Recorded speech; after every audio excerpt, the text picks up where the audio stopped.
सुभद्रा गांव में रहती है और उसका बेटा अखिल शहर में। वो वहां एक मल्टीनेशनल कंपनी में जॉब करता है। सुभद्रा का बेटा अखिल अचानक से शहर से उससे मिलने गांव आया था। बेटे को देखकर वो बहुत खुश हुई और फिर से वही शिकायतें उसकी शुरू हो गई जो हर माँ की होती हैं। कैसी शक्ल बनाकर रखी है तूने, कितना दुबला हो गया रे तू। अरे खाना पीना ठीक से खाता नहीं है क्या? बहुत काम करवाते हैं क्या ऑफिस वाले? अरे माँ कहाँ दुबला हुआ हूँ, वैसा ही तो हूँ। पता नहीं यार माँ की आंख ऐसी क्यों होती है, उसे अपना बच्चा दुबला ही दिखता है। तुझसे तो बोलना ही बेकार है। सुन, तू हाथ मुंह धो ले, मैं तेरे लिए आलू के पराठे बनाकर लाती हूँ। सुभद्रा रसोई में जाने लगी तो अखिल ने अपनी माँ का हाथ पकड़कर उसे सोफे पर बिठा लिया और कहा, अरे माँ ये सब छोड़, मुझे तुमसे कुछ बहुत जरूरी बात करनी है। ये सुनकर सुभद्रा की आंखों में चमक आ गई और उसने खुश होकर उससे पूछा, क्या बात करनी है बेटा? शादी के बारे में? तू तैयार है? रुक, मैं तुझे कुछ दिखाती हूँ। सुभद्रा ने सोफे के पास रखे टेबल से कुछ लिफाफे निकाले और उससे लड़कियों की तस्वीर निकालकर अखिल को दिखाने लगी। बोल, कौन सी है तुझे पसंद? अखिल ने उन तस्वीरों को बेमन से देखा और माँ से कहा, माँ मुझे इनमें से कोई भी पसंद नहीं है। क्या बोल रहा है तू? सारी इतनी सुंदर हैं, पढ़ी लिखी भी हैं। तब अखिल ने अपनी माँ से जो बात कही उसे सुनकर उनके चेहरे पर चमक आ गई। अरे सच, तूने लड़की पसंद कर ली है? अरे कौन है वो? क्या नाम है उसका? कहाँ की है? अरे माँ एक साथ इतने सारे सवाल। ये कहकर अखिल ने अपना मोबाइल निकाला और उसकी गैलरी से आकांक्षा की तस्वीर निकाल कर दिखाई। उसे देखकर सुभद्रा बहुत खुश हुई। वाह, कितनी सुंदर है मेरी बहू। मैं बहुत खुश हूँ बेटा, बहुत खुश। अखिल और आकांक्षा की शादी हो गई। जब वो पहली बार उसे लेकर घर आया तो सुभद्रा द्वार पर उसकी आरती उतार रही थी, तो आकांक्षा को ये सब पसंद नहीं आ रहा था। आकांक्षा शहर में रहने वाली मॉडर्न ख्यालों की लड़की थी। उसने सुभद्रा से कहा, क्या मम्मी जी, अब ये सब कौन करता है? अरे क्यों नहीं करता, सभी करते हैं। लक्ष्मी हो तुम मेरे घर की, और लक्ष्मी का स्वागत तो ऐसे ही किया जाता है। सुभद्रा की बातों को सुनकर आकांक्षा ने अपना मुंह बना लिया। अखिल चाहता था कि आकांक्षा थोड़े दिन माँ के साथ रहे, क्योंकि उसकी कंपनी वाले उसे देश से बाहर भेजने वाले थे। आकांक्षा ने भी कभी गांव देखा नहीं था, इसलिए उसने अखिल की बात टाली भी नहीं। ठीक है बाबा, लेकिन जल्दी आ जाना, मैं यहाँ अकेले बोर हो जाऊंगी। अखिल शहर चला गया। एक दिन की बात है, सुबह का समय था। आकांक्षा अपने कमरे में सोई हुई थी। सुभद्रा घंटी बजाते हुए पूजा कर रही थी। घंटी की आवाज से आकांक्षा डिस्टर्ब हो रही थी। वो गुस्से में बाहर आई और सुभद्रा से कहा, क्या मम्मी जी, सुबह सुबह इतना शोर क्यों कर रही हैं आप? ऐसा नहीं कहते बहू, मैं पूजा कर रही हूँ और अब तो सुबह के 7 बज गए। 7 बज गए तो मैं क्या करूँ? मुझे आप जैसे गवारों की तरह जल्दी उठने की आदत नहीं है। चलिए अब बंद करिए ये सब और मुझे सोने दीजिए। सुभद्रा को अपनी बहू की बात बहुत बुरी लगी, लेकिन वो चुप रह गई और खुद को ही दोष देने लगी। मेरी ही गलती है। अरे वो शहर की है, वहाँ लोग देर से सोते हैं, देर से जागते हैं। मुझे इस बात का ख्याल रखना चाहिए। आकांक्षा ज्यादातर समय या सोकर बिताती या अपने दोस्तों से बात करके। वो सुभद्रा की कोई मदद नहीं करती। एक दिन वो फोन पर बातें कर रही थी और सुभद्रा अपने बैल को चारा दे रही थी, तो अचानक उसका बैल जोर से रंभाने लगा। अरे क्या हो गया, क्यों गुस्सा कर रहे है तू? मैं आ तो गई खाना देने। हाँ ठीक है, मैंने आज थोड़ी देर कर दी। अरे क्या करती, मेरे घुटनों में जोरों का दर्द जो था, बूढ़ी हो गई हूं ना मैं। उधर फोन पर बातें करती आकांक्षा की दोस्त ने बैल के रंभाने की आवाज सुनी तो उसने कहा, अरे क्या बात है आकांक्षा, तबेले में है क्या तू? ये पीछे से कैसी आवाज आ रही है? अरे गांव है ना ये, यहाँ तो गाय भैंस की आवाज आएगी ना, कोई डीजे तो बजेगा नहीं। अच्छा सुन, मैं तुझसे थोड़ी देर में बात करती हूँ। आकांक्षा ने फोन काटा और सीधे सुभद्रा के पास पहुंची। क्या मम्मी जी, आप लोगों को जरा भी तमीज नहीं है क्या? अरे मैं फोन पर बातें कर रही हूँ और आपका ये बैल शोर कर रहा है। अरे मेरी बेइज्जती होती है दोस्तों के सामने। आपको बड़ा मजा आता है ना मुझे तंग करने में। ये तुम कैसी बातें कर रही हो बहू, मैं भला तुम्हें क्यों तंग करूंगी? और जहां तक बात रही इसके रंभाने की, तो इसे भूख लगी थी। अब ये बेचारा हमारी तरह खाना तो मांग नहीं सकता, जानवर है ना। ये जानवर है, आप तो नहीं। कान खोलकर सुन लीजिए, जब मैं अपने दोस्तों से बात करूं तो इसे बाहर ले जाइए, नहीं तो मैं ये घर छोड़कर चली जाऊंगी। अरे नरक बना दिया है मेरा जीवन आप लोगों ने। सुप्रिया फिर से खामोश रह गई। एक दिन जब वो गोबर से घर का आंगन लीप रही थी तो आकांक्षा फिर से नाक बंद करके तमतमाती हुई बाहर आई। और गुस्से में सुप्रिया से कहा, क्या है मम्मी जी ये क्या है? पूरे घर में आपने बदबू फैला दी है। बहू गोबर है ये, पता है कितना पवित्र होता है, घर में कीटाणुओं को प्रवेश नहीं करने देता ये।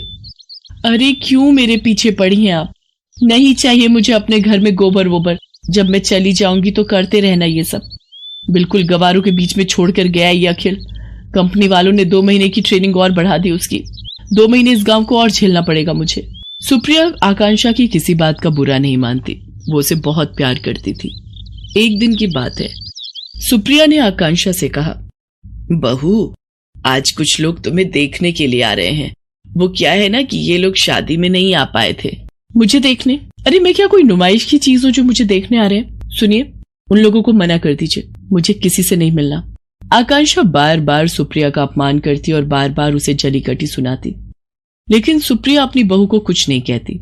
उसे हमेशा यही लगता कि बहू शहर की है, वहां के तौर तरीके अलग होते हैं, उसे वो बदल नहीं सकती। एक बार की बात है, सुप्रिया कुछ दिनों से बहुत बीमार थी। उसका बुखार उतरने का नाम ही नहीं ले रहा था, लेकिन आकांक्षा को इन सब बातों से कोई फर्क नहीं पड़ता था। एक दिन आकांक्षा छत की बाउंड्री के पास खड़ी होकर अपने दोस्तों से बातें करते हुए और अपनी सास की शिकायत करके अभी फोन रखा ही था कि तभी न जाने कैसे उसका पैर फिसल गया और वो छत से नीचे गिर पड़ी। आह! आकांक्षा की आवाज सुनकर सुप्रिया भागी भागी बाहर आई। उसने देखा कि आकांक्षा जमीन पर गिरी तड़प रही है। बहू बहू, अरे ये कैसे हो गया? आकांक्षा लहूलुहान हो गई थी। गांव में अस्पताल 4 किलोमीटर दूर था। सुप्रिया को समझ नहीं आ रहा था कि वो क्या करे। तभी उसे अपने बैल के रंभाने की आवाज आई। सुप्रिया ने अपने बैलों को तुरंत बैलगाड़ी में जोड़ा और अपनी बहू को उसमें डाला और खुद ही बैलगाड़ी चलाकर अस्पताल की ओर जाने लगी। जल्दी चल और जल्दी चल, मेरी बहू को जल्दी से अस्पताल पहुंचाना है। दोनों बैल पूरी तेज गति से भागने लगे। कुछ देर बाद ही वे सभी अस्पताल पहुंच गए। आकांक्षा की गंभीर हालत देखकर डॉक्टर ने उसे तुरंत एडमिट कर दिया और उसका इलाज शुरू कर दिया। कुछ देर बाद डॉक्टर ऑपरेशन थिएटर से बाहर आए। अब आपकी बहू की हालत में सुधार है। अगर आपने उसे लाने में जरा भी देर की होती तो कुछ भी हो सकता था। जब तक आकांक्षा अस्पताल में रही, सुप्रिया न रात को सोती न दिन को। वो सारा समय उसके सिरहाने बैठी रही, उसकी किसी भी जरूरत को तुरंत पूरा करती। आकांक्षा को पता लग गया था कि सुप्रिया किन परिस्थितियों में और कैसे उसे अस्पताल लेकर आई थी। उसे अपनी हर पुरानी बात आज याद आ रही थी और उसे पश्चाताप हो रहा था। माँ जी, मुझे माफ कर दीजिए। मैंने आपके साथ कितना बुरा किया, क्या नहीं कहा आपको, लेकिन आपने मेरी जान बचाने के लिए क्या कुछ नहीं किया। मेरी गलतियों के लिए माफ कर दीजिए। अरे कोई गलती नहीं की तूने, तू ठीक हो गई बहू, बस मेरे लिए यही सबसे बड़ी बात है। तभी आकांक्षा को बैल के रंभाने की आवाज आई। वो उस आवाज को सुन ही रही थी। तभी, पता है तू यहाँ बीमार है तो मेरे दोनों बैलों ने भी खाना पीना छोड़ दिया है। वो अस्पताल के बाहर ही खड़े रहते हैं। सच कहूँ तो वो ना होते तो पता नहीं मैं तुम्हें कैसे अस्पताल लेकर आती। सुप्रिया की बातों को सुनकर आकांक्षा की आंखों से झरझर कर आंसू निकलने लगे। वो बाहर निकली और बैलों को गले लगाकर उनसे भी माफी मांगी। आकांक्षा बदल गई थी। उसे गांव अच्छा लगने लगा था और सुप्रिया में तो उसकी जान बसने लगी थी।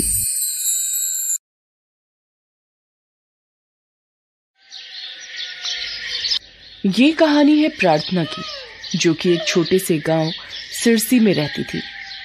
प्रार्थना के पिता उसके लिए एक लड़का देख रहे थे। तभी गांव के जमींदार साहब प्रार्थना के लिए शहर के लड़के पंकज का रिश्ता लेकर आते हैं। सुभाष, तेरी लड़की शहर में बहुत खुश रहेगी और तू चाहता ही था कि तेरी बेटी प्रार्थना की शादी शहर में हो। अब एक काम कर, जल्दी से लड़के के लिए हाँ कर दे। बहुत अच्छा रिश्ता है। आज शाम को ही लड़का और उसकी माँ प्रार्थना को देखने आने वाले हैं। ठीक है जमींदार साहब, मैं प्रार्थना की माँ को बोल देता हूँ, वो उसे तैयार कर देगी। शाम को लड़के वाले प्रार्थना को देखने आते हैं। देखिए भाई साहब, हमें आपकी प्रार्थना बहुत पसंद है। जमींदार साहब तो पिछले 6 महीने से हमें जानते हैं। हम इनसे अनाज वगैरह खरीदते रहते हैं। हाँ, वो तो इन्हें अपने लड़के पंकज के लिए शहर की जगह गांव की लड़की चाहिए थी, तो मुझे लगा कि प्रार्थना बिटिया से अच्छी लड़की और कौन हो सकती है।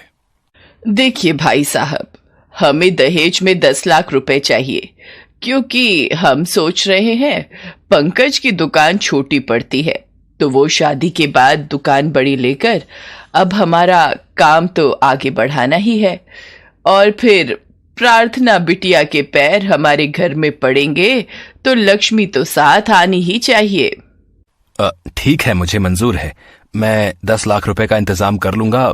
मेरे लिए मेरी बेटी की खुशी से बढ़कर कुछ नहीं है। हमारे गांव में आज तक किसी लड़की की शादी शहर में नहीं हुई। पहली बार कोई लड़की शहर शादी करके जाएगी, और वो खुशनसीब हमारी प्रार्थना होगी। हमारे लिए इससे बड़ी बात क्या होगी।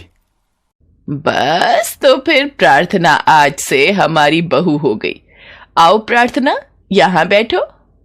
प्रार्थना जैसे ही पंकज और उसकी माँ के पास जाकर बैठने लगती है, उसका पालतू कुत्ता भीमा पंकज और उसकी माँ पर भौंकने लगता है और वो दोनों घबरा जाते हैं।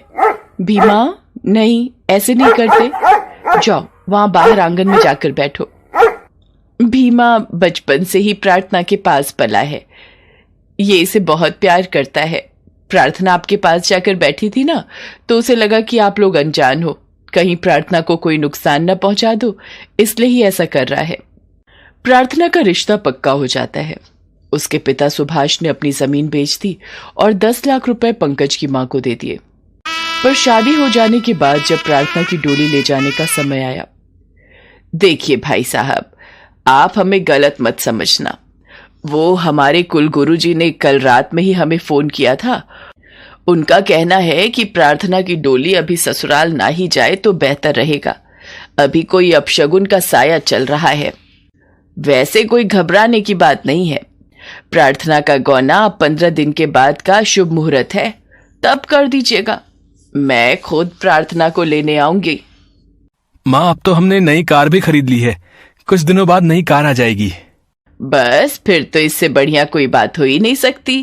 प्रार्थना नई कार में ही अपने ससुराल जाएगी। और फिर पंकज और उसकी माँ प्रार्थना को लिए बिना ही शादी करके वापस शहर लौट जाते हैं। प्रार्थना के माता पिता उनके आने का इंतजार करते रहते हैं। शादी को हुए 1 महीना बीत चुका था।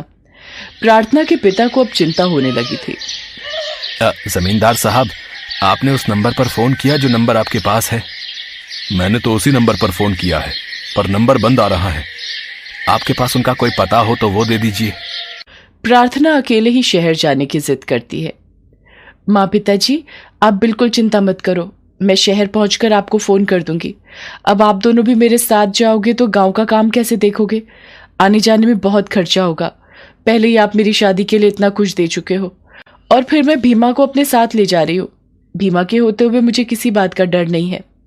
ठीक है मेरी बच्ची, जैसी तेरी इच्छा। भगवान तेरी हमेशा रक्षा करे। प्रार्थना भीमा को लेकर पंकज के पते पर शहर पहुंचती है, पर वहां तो सब कुछ बदला हुआ था। पंकज की शादी की तैयारियां चल रही थी और पंकज की माँ और पंकज प्रार्थना को पहचानने से इनकार कर देते हैं और प्रार्थना को धक्के मारकर और मार पीट कर बाहर निकाल देते हैं। भीमा उन पर भौंकता है, पर वो दरवाजा बंद कर लेते हैं। प्रार्थना रोने लगती है। तभी भीमा सड़क की ओर भागता है और आते जाते लोगों को भौंक कर मदद के लिए बुलाने लगता है। भीमा सड़क पर जाते एक व्यक्ति की कमीज पकड़ लेता है और उसे अपनी ओर खींचने लगता है। अरे क्या हुआ? तुमने मेरी कमीज क्यों पकड़ ली? अरे ये किसका कुत्ता है? अरे तुम मुझे कहाँ ले जा रहे हो? अरे रुको रुको, मैं चलता हूँ। भगवान के लिए दरवाजा खोल दीजिए। मैं कहाँ जाऊंगी? ऐसा मत कीजिए, मेरे साथ गलत मत कीजिए।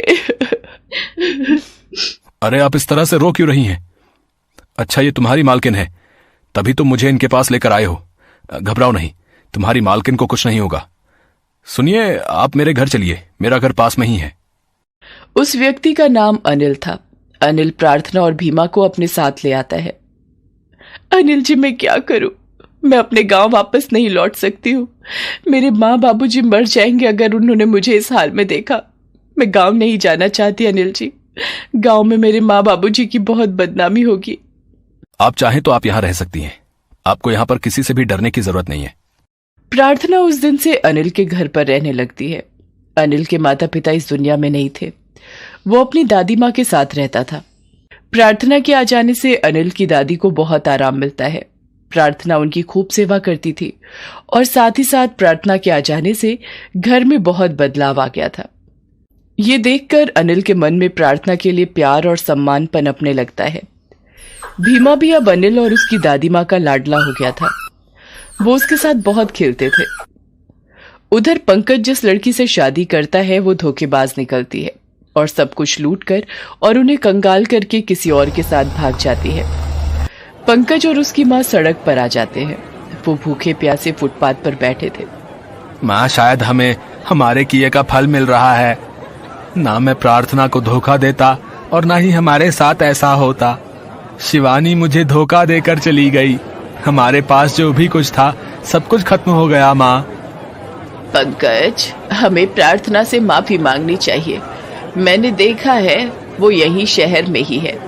अगर वो हमें मिल जाएगी तो हम उसके मायके में जाकर रह लेंगे।